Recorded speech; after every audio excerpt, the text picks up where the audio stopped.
Arrancamos desde el versículo 11. El apóstol había estado hablando de los dones, de las manifestaciones, de géneros de lenguas, de interpretación de lenguas. Nos quedaba esa interpretación de lenguas, que es lo mismo que género de lenguas, pero al revés. Es decir, el género de lenguas o las lenguas es un don por el cual una persona puede hablar sin haber estudiado nada en un idioma distinto. Quiero mencionar dos cosillas ahí. Lenguas nunca son en el Nuevo Testamento sonidos extraños, sino idiomas traducibles. Cada vez que aparece la palabra lenguas, siempre va vinculada a un idioma, y la mejor prueba de ello es que en la primera manifestación del poder del Espíritu hay gente que son partos, medos, elamitas, etcétera, etcétera, que los oyen hablar en sus mismas lenguas. Aquí hay una diferente interpretación del versículo. Algunos piensan que ahí el don de lenguas no fue tal don de lenguas, sino que fue la capacitación de comprensión de un sermón que estaba diciendo Pedro, posiblemente en arameo, y que cada uno lo entendía en su propia lengua. Otros piensan, yo creo que esto sería más correcto, pensar que el Evangelio se predicó en aquel día en distintas lenguas que correspondía a cada una de las personas de esos lugares concentradas en Jerusalén. Tampoco tiene ninguna importancia ese tema. Lo que sí es cierto es que nunca se habla de lenguas como sonidos inarticulados, que no tienen significado. Si no, el propio apóstol Pablo estaría diciendo, perdonadme una tontería, cuando él dice que si no hay quien interprete, entonces se guarde silencio en cuanto a lenguas. Ahora, por eso, cuando dice, y eso lo tenemos en el capítulo 13, y también, llegaremos a él, pero en principio ya vamos a meterle un momento de caña al 13, porque si no este hombre está traumatizado, se nos va a marchar del campamento. Más bien, el asunto del 13 es que cuando Pablo dice, si yo hablara lenguas humanas o angélicas, es una hipérbole del lenguaje de Pablo, que dice, si yo fuese capaz de hablar los idiomas de una forma tan correcta como... Y los ángeles para los judíos y para Pablo y para todos nosotros son seres con una inteligencia, una capacidad muy superior a la nuestra, porque son espíritus preparados, formados por Dios para ministerios muy específicos, de manera que Pablo está diciendo se hablase lenguas angélicas. Ahora, ¿cómo hablan los ángeles? A ver, son espíritus, se comunican espiritualmente. Mirad, hay una cosa muy curiosa, son tan diferentes a los hombres... que yo quiero preguntaros algo muy curioso. ¿Cuántos versículos tenéis que digan que los ángeles cantan? ¿Querubines cantan? ¿En la Anunciación cantaron? Pues hay un himno sacrosanto nuestro, inspiradísimo, que dice, los heraldos celestiales cantan con sonora voz. No sé cuál era el canto de los ángeles. Lo que sí es cierto es que los ángeles, cada vez que hablan de adoración, etcétera, siempre en la Biblia aparece esta palabra, oí que decían el uno al otro. Y en la adoración de Lucas, capítulo 2, ¿qué dice? A ver, está allí el amigo Juan Zamora buscando la herejía en la Biblia, que yo dije, la que yo digo. Búscamela, por favor, Lucas 2, vamos. Capítulo 2 de Lucas y versículo 13 y 14, venga. Y repentinamente, ¿qué dice? De modo que no cantaban, alababan a Dios y decían. Y en Isaías capítulo 6 dice que los querubines decían el uno al otro.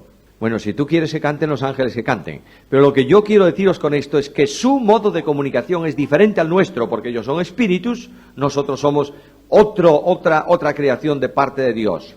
Pero cada vez que un ángel habla, ¿en qué habló? En el lenguaje comprensible en idiomas de hombres. Cuando habló en la esfera de los hombres, habló en idioma de hombres, ¿o no? Muy bien.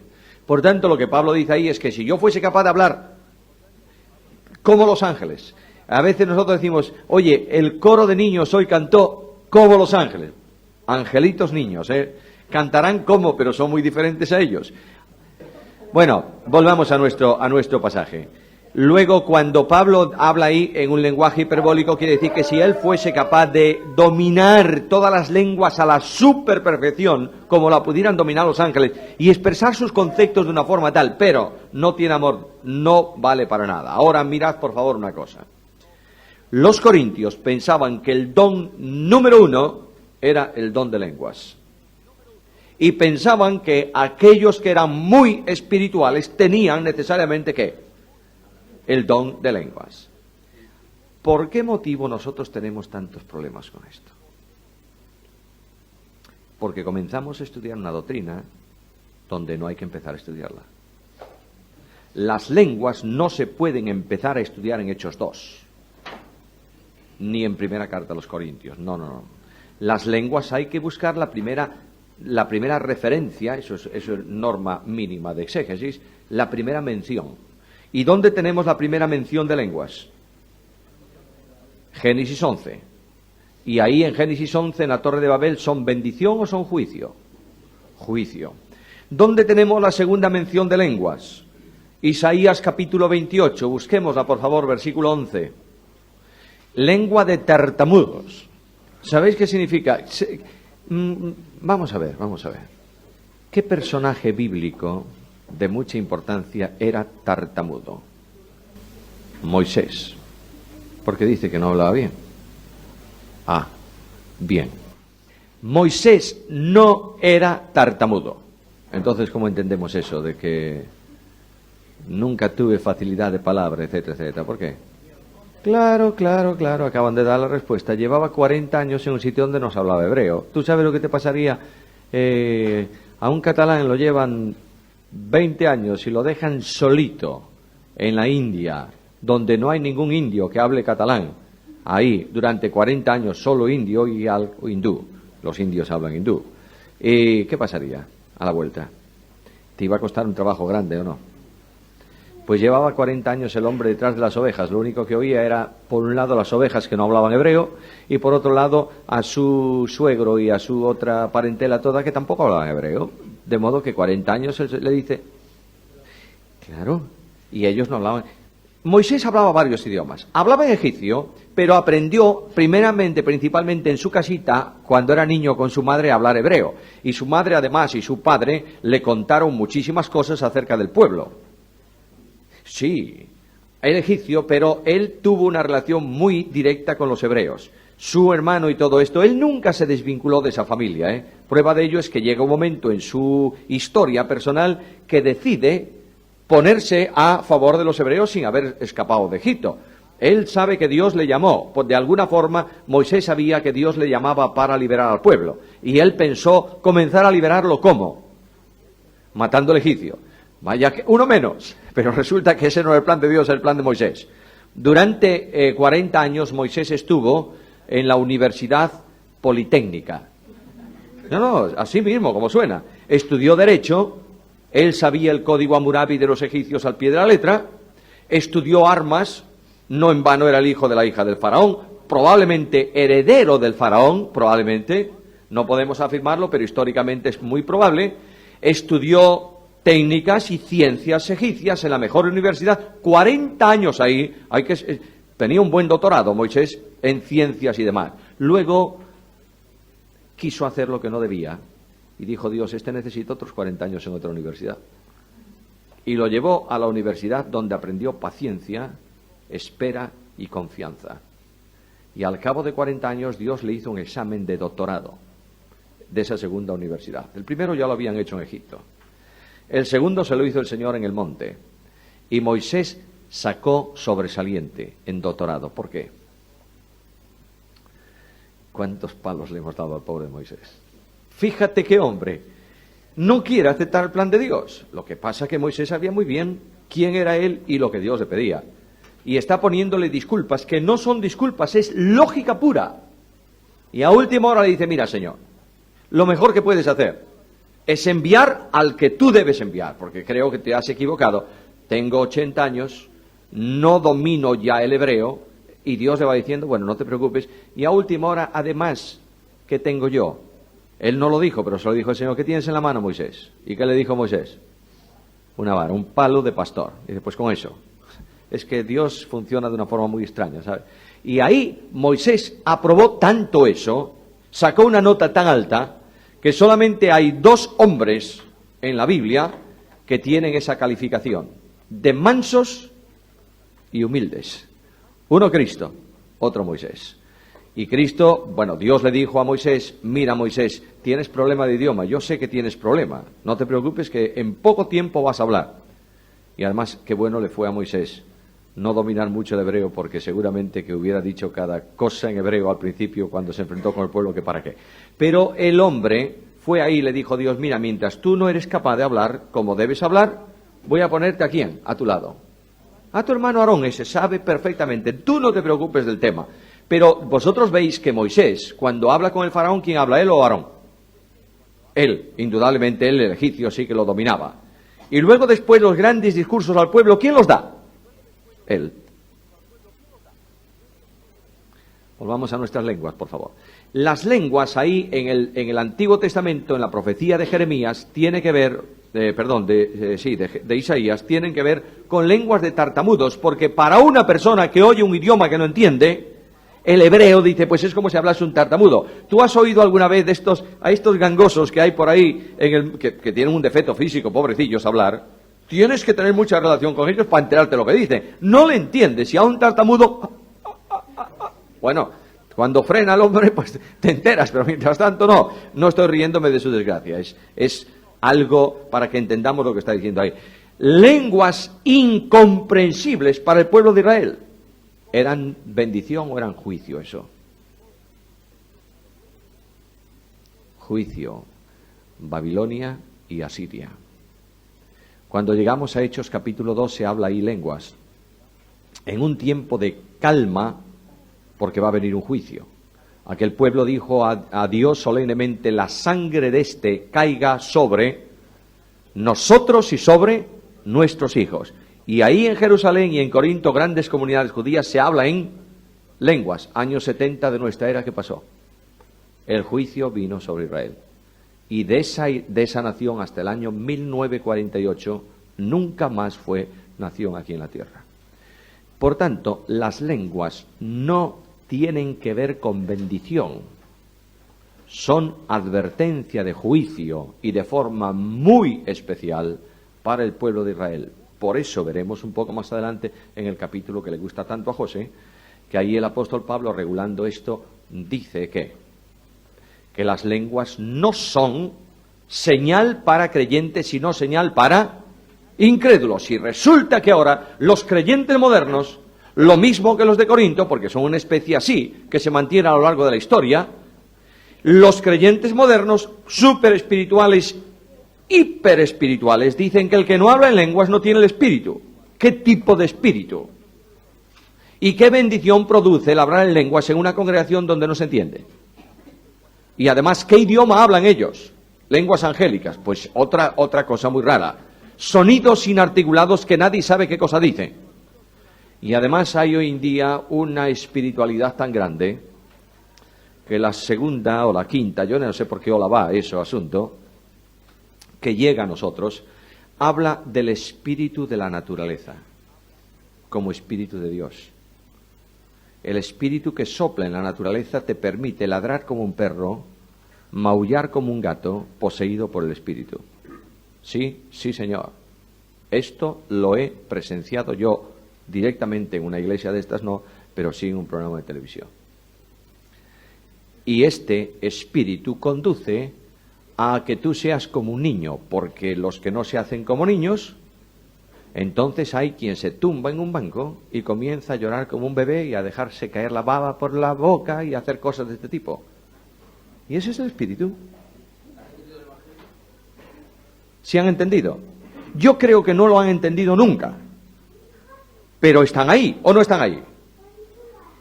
Y lo más sorprendente de esto es que aplauden esta espiritualidad. ¿De dónde viene esa espiritualidad? ¿De qué lugar viene eso? ¿Y qué es lo que el Espíritu Santo edifica con eso? ¿Edifica a alguien? Bueno, volvemos a nuestro tema. Las lenguas, por tanto, tienen que ver con un mensaje dicho. Además, mirad, la obra misionera, si alguien necesitaría un don de lenguas en nuestros días, ¿quién sería? Un misionero que se va a ir a una tribu del África o del Asia o no sé dónde, con un idioma que tiene que aprender. ¿Vosotros conocisteis a misioneros ingleses de los que vinieron? No, sois muy jóvenes vosotros. Pero ¿conocéis algún inglés o algún americano de los que están funcionando en España? ¿Habla muy bien el castellano? No, ¿qué va? Siempre le queda el deje inglés, ¿o no? Bueno, tuvieron que aprender el idioma Sí, Señor. Si el Espíritu que llama a esos hombres y los envía, lo más simple sería que les diese ¿qué cosa? Bueno. Ahora, la interpretación de lenguas. Pero a dónde vamos con todo esto, Pablo dice, mirad, nadie se enorgullezca de esto, porque versículo 11, todas estas cosas las hace ¿quién? Uno. Y el mismo Espíritu, repartiendo a cada uno en particular, ¿cómo? ¿Cómo quiere? Porque, mis queridos hermanos, uno de los atributos más gloriosos de Dios es el atributo de la soberanía. Es otro de nuestros cuestionados atributos divinos, ¿verdad? ¿Sí o no? Una pregunta, por favor. Me gustaría saber cuánto hace que en vuestras iglesias, no me deis la respuesta, ¿cuánto tiempo hace que en vuestras iglesias no se predica sobre la soberanía de Dios? ¿Mucho? 11 años. Bueno, pues fíjate, tiene la fecha exacta, 11 años. Soberanía, señores, por favor, queridos hermanos, soberanía es la perfección de Dios por la cual Dios es lo que es. Y si no es soberano, no es Dios. Y Dios actúa en soberanía en todo, incluyendo la salvación. Dios no salva por condicionante, salva porque quiere salvar. Entendámoslo bien. Lo que ocurre es que cuando tú entronizas al soberano, tú te apeas del trono. ¿Te das cuenta o no? Y tienes que decir, tú eres el Señor y tú reinas. Y muchas veces he dicho esto y lo voy a repetir para aquellos que no lo saben, que la Biblia es un libro que se escribió para responder a una sola pregunta, no a otra. La Biblia no es una historia de salvación, como algunos dicen, contiene una historia de salvación, pero no es una historia de salvación. La Biblia responde a una pregunta, ¿quién es el soberano? ¿Por qué responde a esa pregunta? Porque en el huerto de Edén, Satanás dijo a la mujer y dijo al hombre, él no es el soberano. ¿Sí o no? Ahora, tú analiza la Biblia desprejuiciadamente. Por favor, piensa un poquito. Tema del libro de Génesis. ¿Por qué motivo se escribe el libro de Génesis? Yo soy el soberano porque creo el cielo y la tierra y nadie me da instrucciones para eso. ¿Es el soberano o no? Libro del Éxodo. ¿Por qué es el soberano? Yo soy el soberano porque intervengo en Egipto, el imperio más grande de la historia, y en sus dioses, y tomo un pueblo y lo saco de ahí. ¿Por qué? Porque soy el soberano. Libro Levítico. Yo soy el soberano porque doy instrucciones de cómo quiero ser adorado, de qué manera tengo que hacerlo. Y además sanciono al que lo hace de otra forma distinta. Soy el soberano. Libro de los Números. Yo soy el soberano. ¿Por qué? Porque tomo a un pueblo rebelde, lo llevo durante 40 años en el desierto y lo pongo en la tierra de las promesas, al borde de la tierra de las promesas, porque yo lo he determinado, ¿sí o no? Libro de Josué. Yo soy el soberano, porque expulso a las naciones y coloco a mi pueblo en la tierra de la promesa. Libro de Jueces. Yo soy el soberano, porque a pesar de la indignidad de mi pueblo, yo permanezco fiel. Sigue adelante por todos los libros de la Biblia. Y cuando llegas a Apocalipsis, ¿qué? Yo soy el soberano, ¿por qué? Porque nuestro Dios reina. ¿Cuál es el tema de la Biblia? Por favor, ¿cuál es el tema de la Biblia? Yo soy el soberano. Y en medio de esa soberanía, Dios salva soberanamente porque quiere salvar. ¿Entendemos eso o no? Es así. Es así. Varía muchísimo la idea, la mente, el corazón de quien predica el Evangelio bajo la soberanía, de aquel que predica el Evangelio bajo la decisión humana, ¿sabéis? Mucho. El que predica el Evangelio bajo la decisión libre del hombre, la invitación del Evangelio es un ruego que Dios hace al hombre. El que predica el Evangelio bajo soberanía, la invitación del Evangelio es un mandamiento que Dios establece. El que no acepta el mandamiento se pierde, no por desechar un ruego, por quebrantar un mandamiento. ¿Lo entendemos o no lo entendemos? Claro que sí. Y quien enseña la Biblia bajo el control, bajo la realidad de la soberanía de Dios, es un hombre, una mujer, que antes de empezar la enseñanza se pregunta en el fondo de su alma, ¿qué quieres que diga? Y cuando termina, dice, así ha dicho el Señor. ¿Sabéis esto? Y quien sirve a Dios bajo la óptica de la soberanía, sabe que Dios está en el trono y que la bendición de Él no es hacer algo para ese Dios, es ser un instrumento en las manos de ese Dios. ¿Os dais cuenta cómo varía la vida o no? Esta es la cuestión. La soberanía de Dios no gusta al hombre carnal porque lo coloca en su sitio, ¿o no? Por eso no se predica sobre la soberanía. Decidme, por favor, cuál es el atributo que más se predica de Dios. El amor. Es buenecito, lo digo con mucho respeto. Tomemos con mucha seriedad esto. Dios es bueno, no me va a hacer nada. Y los de Sofonías decían, él, ¿cómo va a intervenir aquí en mi vida si tiene tanto que ocuparse? Pues sí, Señor, porque Dios que ama, ¿es justo o no es justo? Es el soberano, queridos. Es el soberano. Si no fuese el soberano, Cristo no podría decir, yo edificaré mi iglesia, punto. Porque es el soberano. Y a pesar de que durante 20 siglos los creyentes hemos procurado tirar por el aire la iglesia de Cristo, se mantiene porque Él es el soberano. Punto final. De modo que yo os pido que por favor estudiéis el atributo de la soberanía, améis el atributo de la soberanía y prediquéis el atributo de la soberanía. Veréis cómo cambia mucho el panorama de vuestra vida y también el ministerio de vuestra iglesia. Cristo dio a los hombres, el Padre, el poder de actuación, el Espíritu Santo, los dones y los da soberanamente como Él quiere. Por tanto, no tienes que gloriarte si recibes 15, ni tienes que disgustarte si no tienes más que uno. Lo hace el soberano. Versículo 12. Porque, Él lo va a explicar, porque así como en un cuerpo, leamos por favor ese versículo 12. Venga, un voluntario que lea eso. Muy bien, el cuerpo es un cuerpo, ¿por qué? Porque está formado por muchos miembros. No tenemos solamente una oreja que camina por ahí de alguna manera, no, tenemos 2 orejas, 2 ojos, en fin, tenemos miembros, algunos duplicados, otros únicos, pero hay una multitud, yo no sé cuántos son, los médicos lo sabrían, yo no lo sé, cuántos miembros tenemos dentro del cuerpo humano. Tenemos muchos miembros, pero todos esos miembros pertenecen ¿a qué cosa? Al cuerpo y forman ese cuerpo. Así también Cristo. Cristo en el sentido de conjunto, de colectividad, de un cuerpo que se está formando en unidad con la cabeza. El Espíritu Santo está formando el cuerpo de Cristo en esta dispensación, lo veremos, mediante la unión de cada uno de los creyentes como miembros de ese cuerpo a la cabeza que es el Señor. Y ahora viene un texto clave en la epístola, el versículo 13. Porque por un solo Espíritu fuimos todos bautizados en un cuerpo, sean judíos o griegos, sean esclavos o libres, y a todos se nos dio a beber de un mismo Espíritu. Este versículo, si leéis un teólogo del pacto, encontraréis que hace un enorme énfasis en esta preposición en, porque por un solo Espíritu fuimos todos bautizados en un solo cuerpo. Y está diciéndoos que este texto tiene que ver con la recepción de gracia, etcétera, etcétera, etcétera. Esta preposición en aquí es la preposición griega que se permite plenamente traducir por hacia. Y es realmente la preposición que corresponde aquí. Lo que pasa que no se entiende bien. Vamos a ver, voy a leerlo de esta manera. Porque por un solo Espíritu fuimos todos bautizados hacia un cuerpo.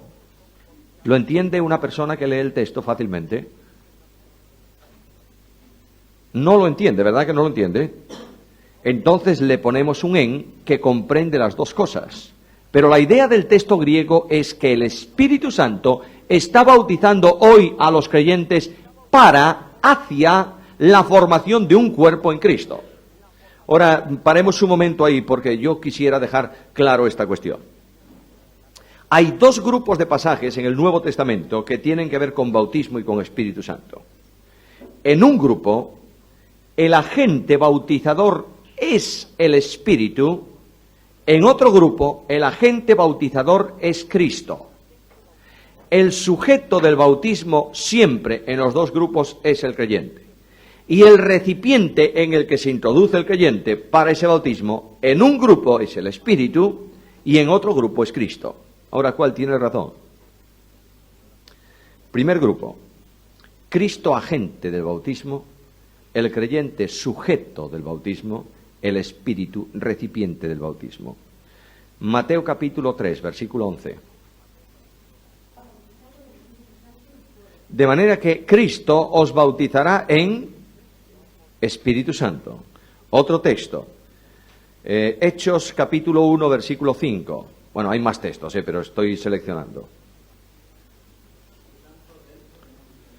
De manera que los creyentes iban a ser bautizados con el Espíritu. ¿Por quién? Por Cristo. Él dijo, cuando yo me vaya, os lo enviaré. El Espíritu Santo de Dios procede del Padre y del Hijo. Procede del Padre por relación de procedencia, por comunicación o comunión de vida, y procede del Hijo porque el Hijo lo manda conforme a su promesa. En ese sentido, el bautismo que Juan anuncia, todos estos textos están vinculados con la profecía, con el anuncio de Juan, se produce una sola vez, únicamente una vez en la historia universal de la Iglesia, y tiene lugar con el descenso ¿de quién? Del Espíritu Santo. Segundo grupo de textos. El agente del bautismo es el Espíritu, el sujeto del bautismo, el creyente, y el recipiente del bautismo, Cristo. Aparte de este 1 Corintios 12:13, buscad por favor Gálatas capítulo 3, versículo 27. Muy bien, de manera que ahí es un texto contundente. Quien bautiza, el creyente aquí, es bautizado ¿en dónde? En Cristo. Bautismo, ¿sabéis qué significa? Inmersión, sumergir. Se utilizaba la palabra, por ejemplo, cuando teñían una ropa y la metían dentro del tinte, eso era un bautismo de esa ropa. Ahora Pablo dice que hay una consecuencia. Cada creyente por el Espíritu Santo es introducido hacia la formación de un cuerpo y queda revestido ¿de quién? De Cristo. Mirad, esto es vital para testimonio. ¿Cuánto estáis viendo de mí esta mañana? La mitad, porque me tapa el púlpito. ¿Cuánto veis de mí? ¿Todo? No.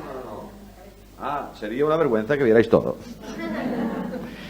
Estáis viendo ahora mismo la cabeza y las manos. El resto que estáis viendo, mi ropa. Cuando un creyente es tomado por el Espíritu y sumergido en Cristo, desaparece, digamos así, el creyente, y el mundo ve ¿a qué? A Cristo que reviste al creyente. Esto es vida cristiana, ¿sabes? No necesitas más. Simplemente deja que eso sea una realidad espiritual. El mundo ve a Cristo en el creyente porque el Espíritu introdujo al creyente en Cristo. Otro pasaje. Romanos capítulo 6, versículos 1 al 4, es ese gran pasaje sobre el bautismo. A ver, leamos ahí, por favor. Romanos 6, 1 al 4. Identificados, sumergidos, puestos en Cristo, veis la cantidad de palabras, y luego habla de que los que fuimos bautizados, y ese bautismo es un bautismo de agua. El bautismo de agua es figura de un bautismo del Espíritu que se produce en el momento en que una persona es convertida. El Espíritu lo toma y lo introduce en Cristo para dos cosas. La primera, para salvación, porque nosotros tenemos vida eterna ¿en quién? En Cristo. Lejos de Cristo, o cerquita de Cristo, o muy cerquita de Cristo, o casi tocando a Cristo, no hay vida eterna. Pero el Espíritu te toma y te coloca en... Ahí tenéis lo que ha pasado estos días atrás. Es un ejemplo muy fácil de entender. Allá ahora están luciendo, la segunda bombilla por el fondo está luciendo. Estos días atrás no lucía, ¿verdad que no? Pero había corriente en los cables. Sí. Tenía un portalámparas. Tenía. ¿Por qué no lucía? Porque la bombilla no estaba en contacto con los cables que transmitían la corriente. Pero si estaba muy apretada, sí, pero el portalámparas tenía un problema que no conectaba los terminales con la bombilla, no los conectaba, entonces no había luz. Hay muchas personas que están muy cerca de Cristo, no se salvan, solo se salva y tiene vida eterna ¿quién está en Cristo? ¿Quién te coloca a ti en Cristo? ¿Te subes tú a Él? Lo digo con mucho respeto. No, te toma el Espíritu, te sujeta a Cristo, terminó el asunto. Y eso forma además una segunda bendición, y es que vienes a formar parte de una unidad vital en Cristo a perpetuidad. Formas parte de un cuerpo que Dios establece en esta dispensación, que es el cuerpo de creyentes en Cristo. Bautizados todos por un espíritu. Pero Pablo dice aquí también que estos no solamente nos ha bautizado el Espíritu en Cristo, sino que el Espíritu vino a residir dentro de nosotros, porque a todos se nos dio a beber. La idea que hay es que el agua entra dentro del individuo cuando la bebe. Tú puedes bañarte en una piscina, ¿verdad? Te metes debajo del agua. De momento el agua, ¿dónde está? Fuera. Pero si cuando tú estás en la piscina, no se te ocurra, abres la boca, el agua que estaba por fuera ahora está por dentro. Aquí el Espíritu Santo te toma para bautismo en Cristo, pero al mismo tiempo el Espíritu entra dentro del creyente para residencia. Porque tú no puedes estar unido a Cristo si no eres también sacerdote de Dios.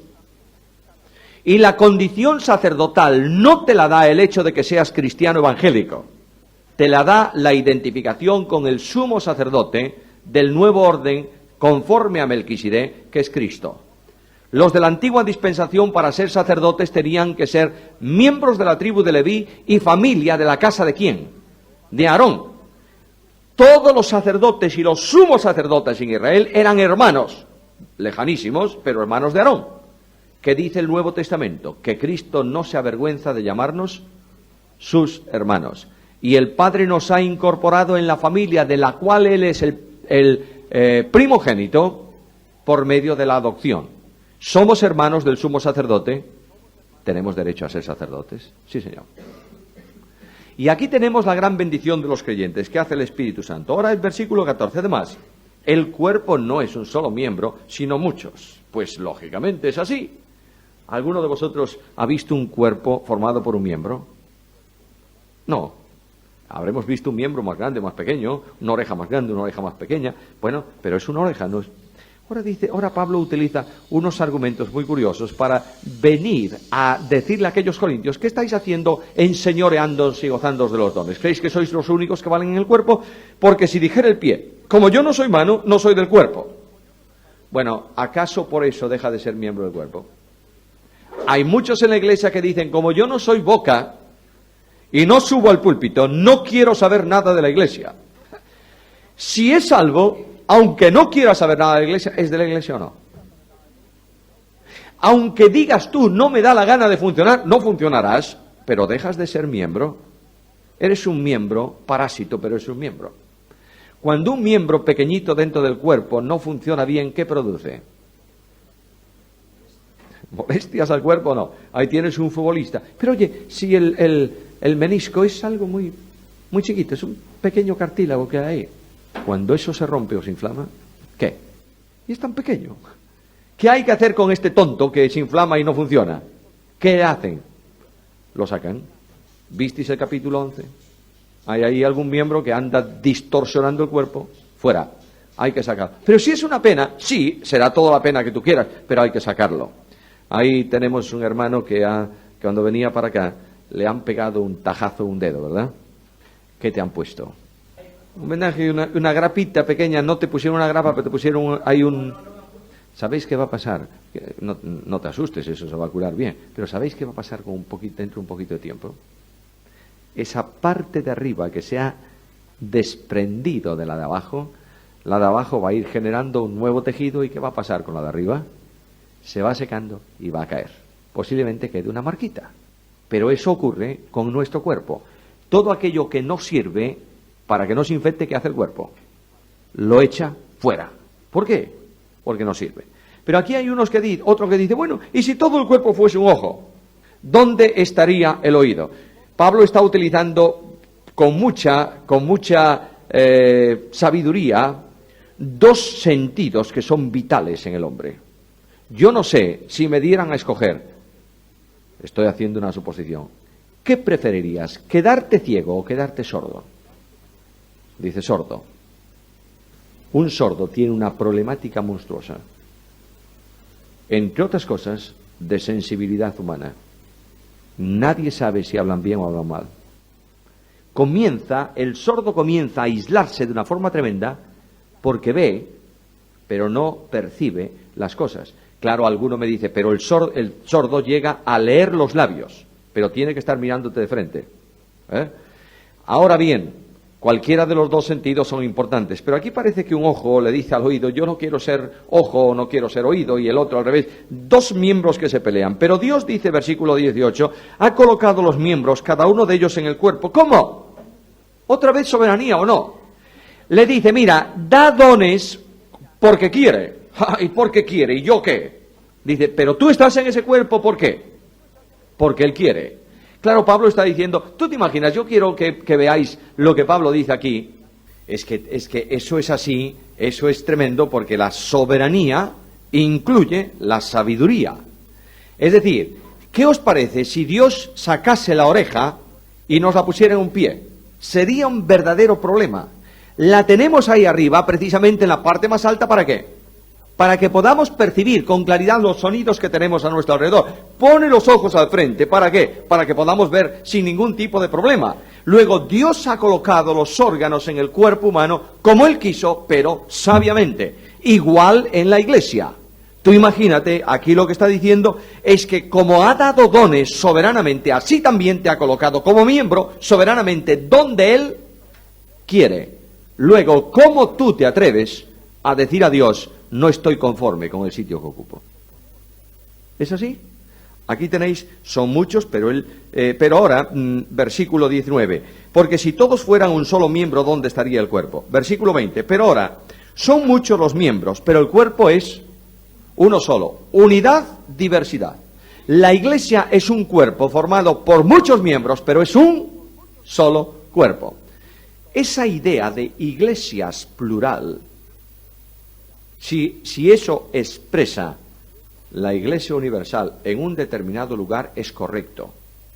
Si expresa ideas denominacionales, es incorrecto. Porque Dios está produciendo en esta dispensación un solo cuerpo, no muchos cuerpos. Y el apóstol Pablo, hablando de iglesia, dice, no se casa con muchas vírgenes, se casa con una sola. Es decir, se une a una sola. La iglesia es una. Donde haya una persona en este mundo, esté donde esté, se llame como se llame, sea más sano o más enfermo en doctrina, más ortodoxo o menos ortodoxo, donde haya una persona que por fe haya creído en Cristo como Salvador personal, ¿pertenece a qué? A la única Iglesia de Cristo. Esto tenemos que tenerlo muy claro. Y ahora dice algo muy importante. Aquellos que tenían lenguas en Corinto y los profetas decían, nosotros somos los mejores. No necesitamos a nadie. Mira lo que dice Pablo. El ojo no puede decir a la mano, no te necesito. Ni tampoco la cabeza a los pies, no tengo necesidad de vosotros. Todos somos necesarios dentro del cuerpo. Ahora, por favor. Yo soy necesario en el cuerpo, pero no soy imprescindible. Hay muchos que se creen necesarios e imprescindibles. Y creen que sin ellos la obra no funciona. Pobrecitos. Claro que funciona con o sin ellos. Y a veces los que se creen imprescindibles, la obra funciona mejor sin ellos. Simplemente porque se creen imprescindibles. Y algunos creen que el lugar que ocupan no es bastante para ellos. Y quieren un puesto mayor. Y ahí tenéis, cuanto más arriba, hablo como hombre, dice Pablo, cuanto más arriba, cuanto más elevado esté la persona dentro del ejercicio de liderazgo o de dones más visibles, digamos así, más peligro hay de creer, de que se crea lo que realmente no es. Y las grandes peleas que se producen en nuestra obra en España hoy no están en las iglesias, por favor. Están en los líderes de las iglesias, ¿o no? Que arrastran después a las iglesias. ¿Es así o no es así? Antes bien, versículo 22, mirad qué maravilla, dice Pablo aquí. A ver, un voluntario, una voluntaria que lea el versículo 22, vamos. Muy bien. Aquí en el cuerpo humano hay miembros que parecen más débiles porque están dentro, muy protegidos. ¿Os fijáis, por ejemplo, el corazón? ¿El corazón es vital o no? Es vital. ¿Tiene huesos el corazón? No, solo músculos. De manera que para proteger ese órgano vital, ¿qué hace el resto de los órganos que tenemos? Las costillas se cierran sobre él. Hay ahí una cavidad de protección. Nuestro cerebro está rodeado de huesos porque es un órgano vital. Pues estos mismos que son vitales, ¿se ven? No se ven, pero son vitales. Ahí en la iglesia de Corinto pensaban que los órganos vitales de la iglesia, siguiendo el ejemplo del cuerpo, eran las lenguas, eran las profecías, porque se veía. ¿Y los que están dentro qué? Son importantes, importantes. De manera que el cuerpo nos enseña que las funciones más admiradas y codiciadas en la iglesia suelen ser menos importantes a los ojos de Dios. ¿Comprendemos esto o no? Las lenguas que ellos codiciaban no eran tan importantes a los ojos de Dios, ¿verdad? Había elementos más importantes. Segundo, versículo 23. Y aquellos del cuerpo que nos parecen menos dignos. Esta palabra, bueno, a ver una versión por ahí de estas apócrifas que hay por encima de la mesa, venga. ¿Hay alguna Biblia de las Américas por ahí, alguna cosa por ahí? Mira qué curioso, honra e intimidad. Bueno, está bien, hace una distinción. La palabra griega que aparece aquí, menos digno, es más bien la palabra simpático, agradable. De manera que a estos miembros del cuerpo que hay que hacer con los creyentes que nos aparentemente son menos simpáticos es rodearlos de simpatía. ¿Cómo cambiarían las cosas? Este anciano de mi iglesia no es don, pero tiene sus dones. Esta persona de mi iglesia, este pastor de mi iglesia es un antipático, de modo que a patadas con él, ¿no es esto? Rodéalo de simpatía. Hay un dicho por ahí, yo no sé si era algo publicitario, sonría, por favor. Hubo una campaña en televisión hace años, ¿os acordáis de esto? Sonría, por favor. Bueno, en la iglesia también, por favor. Sonría, por favor. Vamos a tratar a los miembros de la iglesia de una forma simpática. Qué raro es este tipo. Mira lo que está haciendo. Voy a tener simpatía con él. Voy a sonreírle, a pesar de que a veces no me guste demasiado. Y ahora viene otro ejemplo más. Y aquellos del cuerpo que en nosotros son menos decorosos, los vestimos con más decoro. Es decir, en el cuerpo nosotros sentimos un afecto especial por aquellos miembros nuestros que pudieran ser objeto de menosprecio. Salvo los nudistas, que no les importa nada, el resto, que tiene un poco de decoro, de vergüenza, viste honestamente esto que consideramos indecoroso. De la misma forma en la iglesia. Cuanto menos atractivo sea para nosotros un determinado hermano con un determinado don, tratémoslo con más decoro. Es la política espiritual que Pablo establece, porque eso precisamente es amor, ¿o no? Es muy fácil desprestigiar, hermanos. Es muy difícil construir. Es muy fácil desanimar, es muy difícil alentar. Es muy fácil derribar, es muy difícil construir. Yo siempre pongo este ejemplo porque lo he visto, me llamó mucho la atención. Cuando estábamos construyendo el edificio nuestro allí en Vigo, pues un día yo fui tempranito, iba todos los días muy temprano con el aparejador, y de pronto entramos en lo que hoy es nuestro salón principal de reunión de iglesia, y allá en el frente habían levantado durante toda la tarde del día anterior una impresionante pared de ladrillo. Y cuando entré, ya vi al aparejador que se le pusieron los pelos así de punta. Y yo le pregunto, oye, ¿y aquello para qué es? Y él me dijo una frase indecible. Y me dijo, vamos a ver. Y se fue a por el capataz de la obra. Le dijo, ¿para qué es eso? ¿Y quién te mandó levantarla? Y él dice, está en el plano. Está en el plano. Y estaba usando un plano que no era de esa obra. Vamos, pero era un reformado de la obra. Y el aparejador lo miró con una cara de perros asiáticos y le dijo, bájame esa pared ya. Llevaron una tarde en construirla. ¿Sabes cuánto tiempo tardaron en apearla? 5 minutos. ¿Cuántos hombres tardaron en apear la pared? 1. ¿De qué forma? Muy sencilla. Agarró un martillo de estos grandotes y empezó por abajo. ¡Zas! ¡Zas! Hasta que abrió una zanja allí. Luego le dio otros golpes no sé dónde, y luego lo único que dijo fue, cuidado, abaja, ahí viene toda la pared ahí. Fue facilísimo derribar, pero fue muy difícil construir. Mira, lo que tú haces en la iglesia a veces destruye la labor de 50 años. Así de fácil, ¿eh?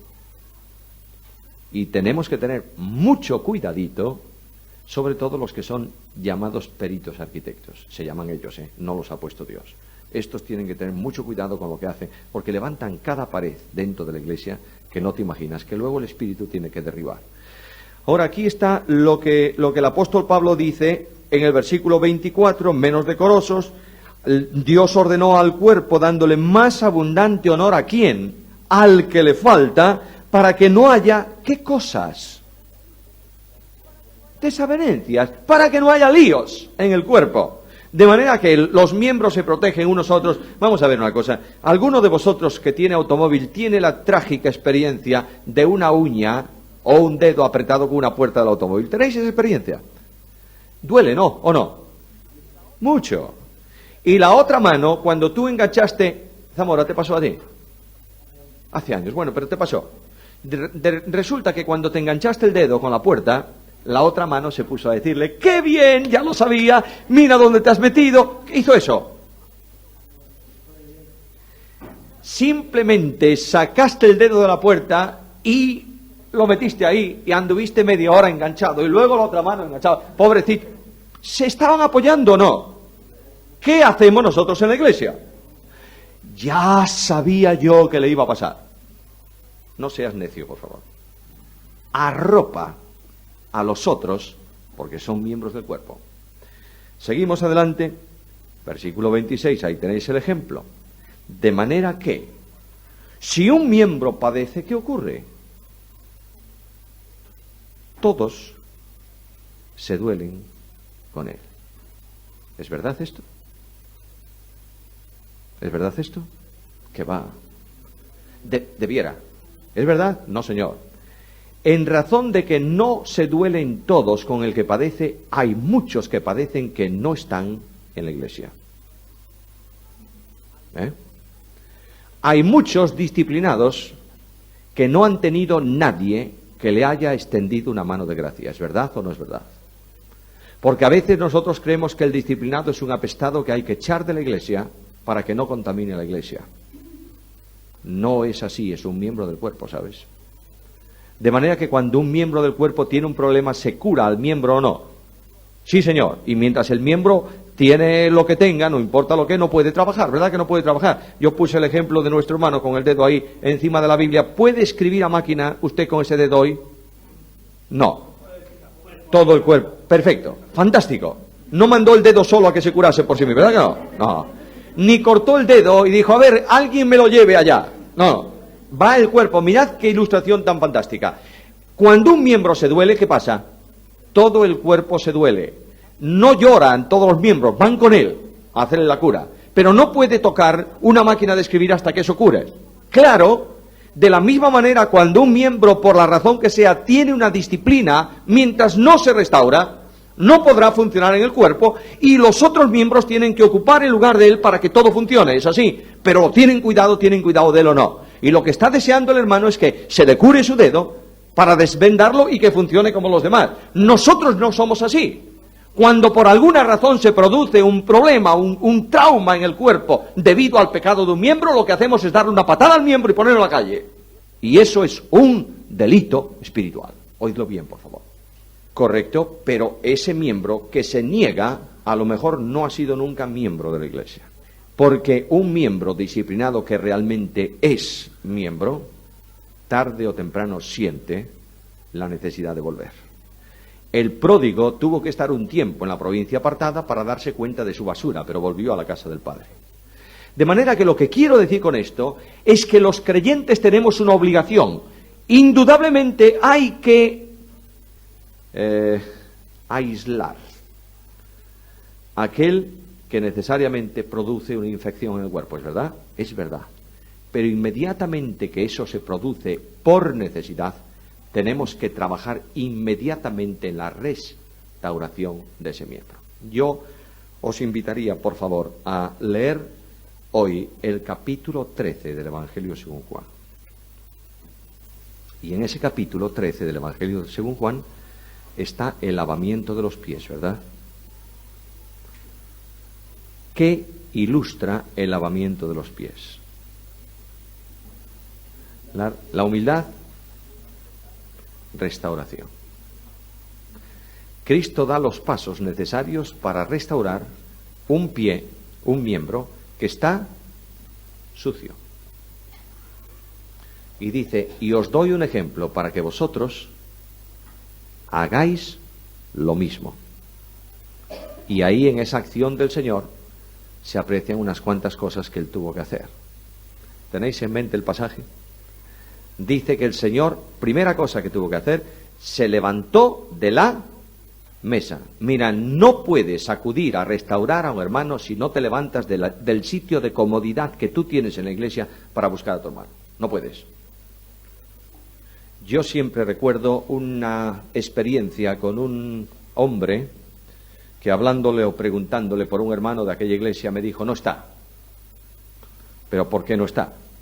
Bueno, me contó una historia. Y le dije yo, bueno, ¿y qué estáis haciendo? Dice, ya vendrá si quiere. Cristo se levantó de la mesa. ¿Qué más hizo el Señor? Se quitó el manto. No podía trabajar en el lavado de los pies con el manto de maestro. Tenía que vestirse de esclavo, ¿o no? ¿Cuántos mantos tenemos nosotros que nos impiden ir a donde está el hermano sucio? Manto de la limpieza, de la arrogancia, de la personalidad, del prestigio, no importa, que Dios dice, sácate ese manto. ¿Y qué más hizo? Tomó agua, una toalla y se la ciñó. Vino a la condición de un esclavo. Voy a prepararme para servir. Saco el manto, pongo una toalla. Tercero, cuarto, puso agua en un lebrillo. Lebrillo es un recipiente pequeño, ¿no? No es una bañera de agua, ¿verdad que no? Es una cosa pequeña. ¿Tiene justo el agua necesaria para lavar esa suciedad? No más. El agua es figura en la Biblia de la Escritura. ¿Es así? Entonces, cuando tú vayas a restaurar a tu hermano, por favor, llévale la porción de Biblia necesaria, no para su cuerpo entero, solo para su suciedad. ¿Está ahí o no? A veces nosotros vamos a hablar a un hermano que ha tenido un desliz, no importa lo que, y le soltamos, no un texto, le soltamos Biblia y media, la que nosotros tenemos y la que nosotros añadimos encima de eso. ¿Y qué más? Comenzó a aplicar el agua que llevaba a la suciedad. ¿Qué más, Efraín? Y una vez que lavó los pies y quedaron limpios, no dice los secaba. ¿Qué dice? Los enjugaba con la toalla. El verbo enjugar no es el verbo secar. Tú puedes secar un pie agarrando la toalla y rascando ese pie hasta que te quede la piel en la toalla, ¿o no?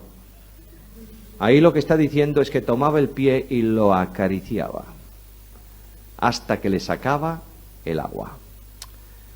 ¿Dice poco esto para nosotros? Pues mirad, a lo mejor para un andaluz dice poco, para un gallego dice mucho. Vivimos en un país donde llueve mucho. ¿Sabéis cuál es el problema más grande en tiempo de lluvia? Unos pies mojados. Un pie mojado produce habitualmente un catarro y te mete en la cama muchas veces. Necesitamos pies secos. Vamos a junto a un hermano que ha tenido un problema y le damos primero un cantazo con la Biblia. Luego lo empapamos de Biblia y lo dejamos mojado. ¿Qué ocurre? Se enfría. ¿Sí o no? Sí, señor. Restaurándolo, secando. ¿Y después qué pasó? ¿Qué más? Nos falta uno. Ah, no, pero eso ya es otra cosa. Nos falta uno. Nos falta uno. Sí, ese es el mandamiento, pero nos falta algo más que hizo Jesús. Cristo no pudo, no lo dice el texto, pero Cristo no pudo lavar los pies de pie. ¿Qué tuvo que hacer Jesús? Arrodillarse delante del otro. Cuando tú vayas a restaurar a un hermano, primeramente arrodíllate tú en la presencia del Señor. Y que Dios te dé la gracia para hacerlo. Y segundo, cuando llegues a tu hermano, arrodíllate, no delante de él en el sentido literal, pero baja a su situación, por favor. No llegues allí desde la óptica del grande, ven a su encuentro desde la necesidad del necesitado. ¿Entiendes esto?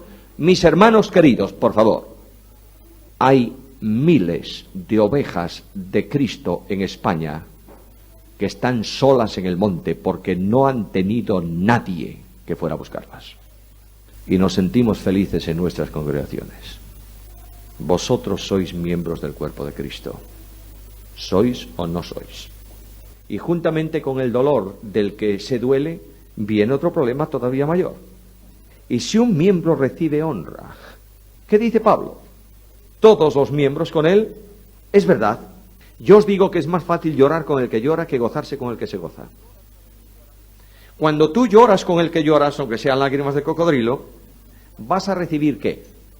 Tú vas a visitar a un hermano que tiene un problema, está llorando, yo no sé si físicamente o espiritualmente, le das un abrazo, le dices ánimo, tal. Cuando terminas de hablar con él, ¿qué te dice? Gracias. Y te dice, bueno. Ahora tú vas a junto de un hermano, voy a poner un ejemplo absurdo, digamos así, llega mi hermano el domingo por la mañana a la iglesia con un Mercedes-Benz 380 automático, asientos de piel blanca, etcétera, y yo miro a aquel monstruo aparcando delante de la iglesia y digo, ¿de quién es el coche? De fulano. Y al final de la reunión le digo, ¿cuánto me alegro del coche? Y por dentro estoy diciendo, ¡ah! Primer problema, soy un hipócrita. Segundo problema, cuando yo le digo, oye, qué fenómeno automóvil. Este hermano que está entusiasmado con su automóvil me va a hablar del motor de inyección y de no sé cuántos cilindros y del cambio de marcha y del mando y de 1000 cosas, pero no me va a decir muchas gracias. ¿A que no?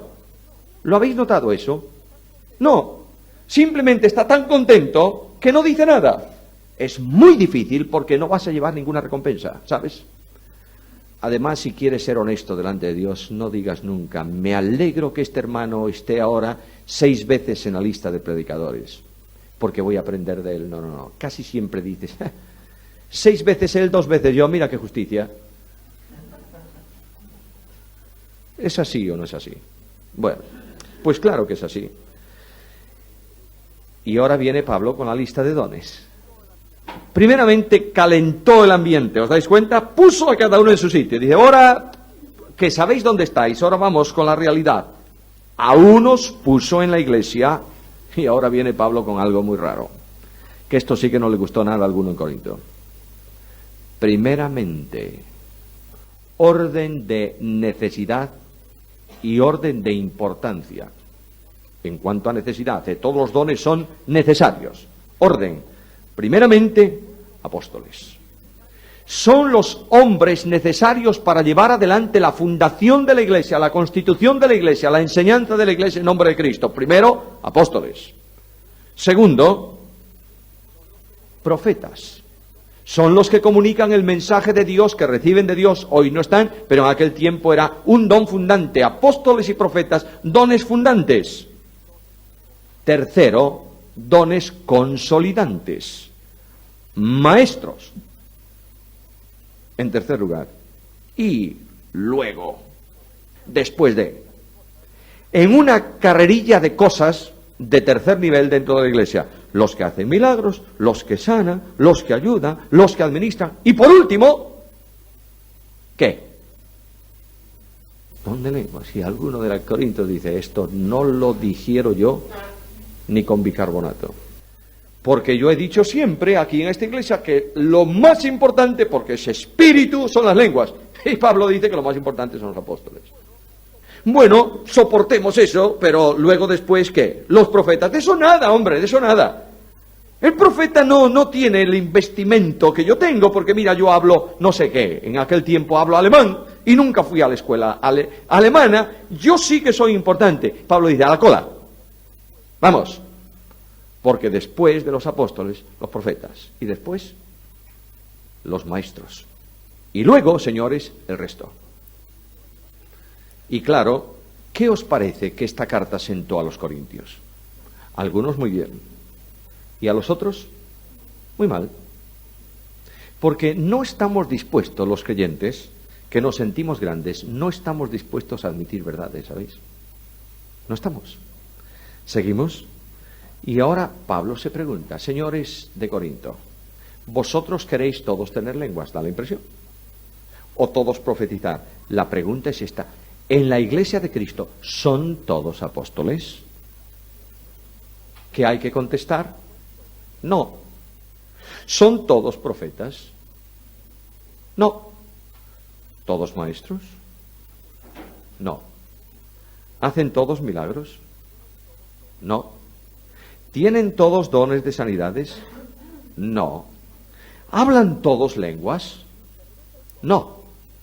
¿Interpretan todos? No. Entonces, ¿por qué buscas tú hablar en lenguas? ¿O crees que por tu espíritu de deseo vas a recibir el don? El don lo da soberanamente el espíritu. A ti te ha colocado en el cuerpo. ¿Cuál es tu problema? Que no estás a gusto donde estás. Pregúntate si a lo mejor no eres del cuerpo. Mira, cuando una persona tiene un problema de una rotura, de un hueso gordote, una cadera, no sé lo qué, normalmente o habitualmente, para que eso se suelde y funcione, ¿sabéis lo que hacen los médicos? Es que estos son además unos carpinteros, ebanistas, chapuceros, fontaneros. ¿Sabéis lo que hace el médico? Le mete un clavo. Literalmente, ¿eh? Si tú ves una operación hecha por un traumatólogo, te asombras. Tiene un martillo muy parecido al que yo tengo en mi caja de herramientas, solo que es plateado y de acero para que no haya problemas. Y tiene una sierra y una trencha. Literalmente, un escoplo para... Esa es la operación de huesos, ¿eh? Bueno, y de pronto estás ahí en la operación, ya tengo, ¿has fijado el hueso? Sí, ya lo tengo. Al ayudante. ¿Y qué? A ver, dame un tornillo del 12, así como suena. Tornillo del 12. Y el pobre desgraciado que está allí en la mesa no se entera porque está dormido. Se entera el otro día por la mañana. Y de pronto lleva el hombre así un tiempo y el cirujano, que siempre es un hombre que dice, ¿ves qué éxito de operación? Sí, es un éxito, indudablemente. Bueno, ahora rehabilitación y tal. Y un buen día, este hombre va al médico y le dice, mire, me nace aquí un bulto. El médico ya ni le ve. ¿Sabe lo que sabe el médico? ¿Qué está ocurriendo? Está echando afuera el clavo porque no es del cuerpo. Muchas veces ocurre esto con los creyentes que no son creyentes, ¿entiendes? Se van del cuerpo porque no están cómodos dentro del cuerpo.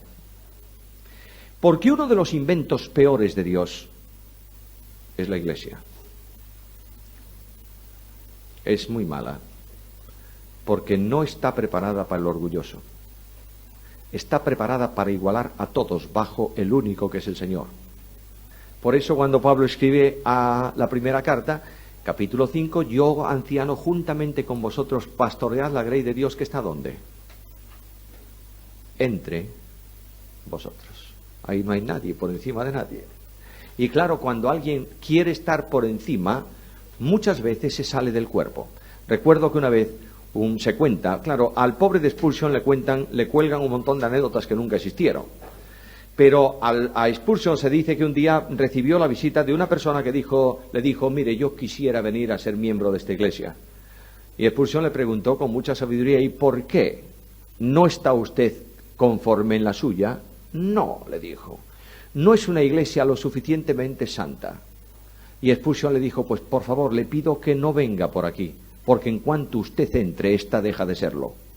Ahora tenéis vosotros medios volantes que recorren todas las iglesias y resulta que nunca están contentos en ninguna, porque al cabo de un tiempo tampoco son bastante bien tratados en ellas. ¿Sabes por qué? Porque tienen más alto concepto de sí que el que deben tener. ¿Es así o no es así? Entonces, hermano mío, querido hermano, tú que vas a ser anciano de la iglesia, vigila mucho a estos, no lo llamemos pájaros, a estos señores que nunca encuentran asiento cómodo en ninguna iglesia. No tienen problemas, son un problema. Y cuando tú recibes a uno de estos, no recibes un creyente. ¿Qué recibes? Un problema. ¿Tú quieres tener un problema en tu casa? No, ¿verdad que no? Bueno, pues hay muchos. Vaya usted a otro lado. Ubíquese, como dicen los argentinos y los uruguayos, ubíquese usted en otro sitio. Pues sí, señor. Vaya usted por ahí y busque hueco, donde pueda, porque aquí no hay hueco, salvo que usted haya comprado un piso a 50 metros de la iglesia y entonces, hombre, claro, no va a andar 40 kilómetros, está muy bien. Pero para el resto no. Tienen todos dones. Y ahora Pablo les dice, a todos estos que están deseando tener dones impactantes, le dice, procurad pues, ¿qué dones?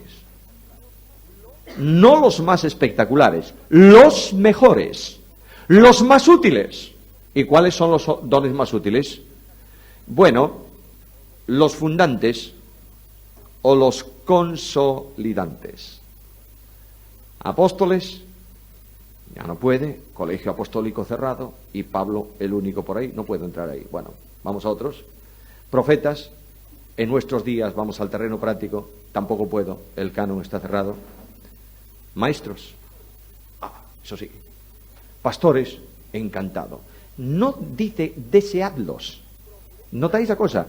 No procuréis alcanzarlos si los vais a alcanzar, no hagáis nada para alcanzar, pero procurad. Ahora, ¿qué es necesario que un maestro tenga para ser maestro? Conocimiento de la Biblia, ¿verdad? Entonces no pidas el don simplemente por subir a un púlpito. Comienza a prepararte por si acaso Dios te ha dado ese don. ¿Cómo? Dedícale muchas horas a la Biblia. Hermanos amados, queridos míos, señoras y señores, hombres y mujeres que predicáis de vez en cuando en reunión femenina en vuestra iglesia, ¿cuánto tiempo es necesario dedicar al estudio para predicar 1 hora? Yo te aconsejaría que no prediques nunca sin haber dedicado por lo menos 6 horas al estudio de lo que vas a predicar. Hablo de media. Después, a medida que pasa el tiempo y que predicas muchas veces y que tienes ya mucha práctica de eso, vas a tener otra tremenda tentación. ¿Sabes cuál es? Tienes tanto almacén ahí, ¿de qué voy a hablar el domingo? Le estás dando pan duro a la iglesia. ¿Tú quieres pan duro? ¿Te gustaría que hoy al mediodía te dieran ahí de comida pan duro? ¿Verdad que no? ¿Te gusta el pan fresco? Bueno, lo mismo a la iglesia, por favor. Y cuando tengas ya muchos años de ministerio y muchas cosas ahí, comprométete en tu iglesia con temas que te obliguen a estudiar. En lugar de decir, bueno, tengo que predicar 6 veces en el trimestre y ya buscaré el tema, no. Di a la iglesia, durante estos 6 jueves o 6 domingos o no importa lo que, voy a hablaros de. Y comienza para no caer en la tentación de buscar y dar pan duro. Y no te olvides que también es un delito el hurto. ¿Recuerdas aquel profeta que estando dirigiendo el grupo de alumnos suyos, uno de los alumnos le da con el hacha a un árbol y vuela el hacha y se cae al río? ¿Y qué dice al profeta? Ah, Señor mío, que era prestada. Todos los que predicamos muchas veces usamos un hacha prestada. ¿Sabes qué significa? Has comprado un libro de Spurgeon y le estás calcando los sermones. Pues no predica Spurgeon, predica fulano. Primero, nunca las copias son iguales que los originales. ¿Verdad que no? No. Entonces, sé tú mismo, investiga tú mismo, trabaja tú mismo. Es preferible oír algo menos rebuscado, que sea tuyo, que no algo muy rebuscado que todos sepan que no es tuyo. Y lo más sorprendente es que a veces te encuentras con grandes sorpresas y escuchas un tema y dices, oye, pero si eso está en mi libro de bosquejos. ¡Fas! Exactamente. Bueno, por lo menos cambia las anécdotas. Hazme el favor. Quiero deciros, hermanos, que es muy fácil funcionar incorrectamente. Pablo nos va a decir, y esta tarde lo vamos a ver, que es otro de los capítulos, por eso llevamos estos 2 con un poco de calma, es otro de los capítulos importantes. Todo esto es muy bueno, pero quiero enseñaros el único camino que es más excelente. Y ese camino más excelente es el amor.